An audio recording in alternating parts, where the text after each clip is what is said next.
حللت ولقيت انزيمات الكبد عاليه، شوف الفيديو ده للاخر.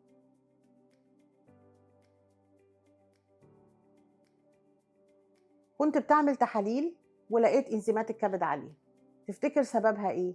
هل ممكن دهون الكبد تكون السبب؟ ايوه طبعا، دهون الكبد ممكن تكون السبب. ايه هي دهون الكبد؟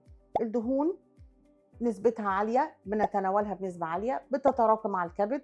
الكبد بيبذل مجهود عشان يحافظ على وظائفه، وبالتالي ده بيخليه يضغط على نفسه، الخلايا تبتدي تتكسر والانزيمات تعلى في الدم. هل انزيمات الكبد دي ده حل؟ طبعا ليها حل.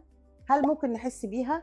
مش شرط، للاسف دهون الكبد ممكن تكون موجوده وبنسبه عاليه واحنا مش حاسين بيها، لكن ممكن برضو يكون في بعض الاعراض. زي ايه؟ هنحس بكسل، عايزين ننام كتير، في الم في جنبنا اليمين، البطن مش مرتاحه، الهضم مش جيد.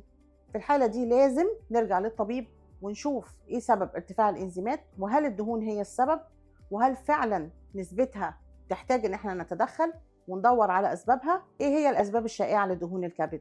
اشهرها الاكل الغير صحي والوجبات السريعه اللي كله دلوقتي بيلجأ لها، المشروبات الغازيه، العصائر اللي مليانه سكر، مفيش حركه للاسف، عدم ممارسه الرياضه. المرضى السكر من الناس اللي عرضه جدا لدهون الكبد وانتشار دهون الكبد عندهم. طيب هل احنا ممكن نتحكم في دهون الكبد؟ دهون الكبد عشان نبقى عارفين ملهاش علاج واضح وصريح، لكن تغيير نمط حياه كافي ان هو يوقف عمليه تشحم الكبد ويبتدي تقل كمان، والمريض يكون افضل والاعراض تكون اقل. اهم نصيحه نقدمها لك علشان تقلل تراكم دهون على الكبد: حاول تعيش حياه صحيه سليمه، اشرب ميه كويس، كل خضار وفاكهه بكثره، قلل نشوياتك وسكرياتك، حاول تمارس ولو رياضه خفيفه.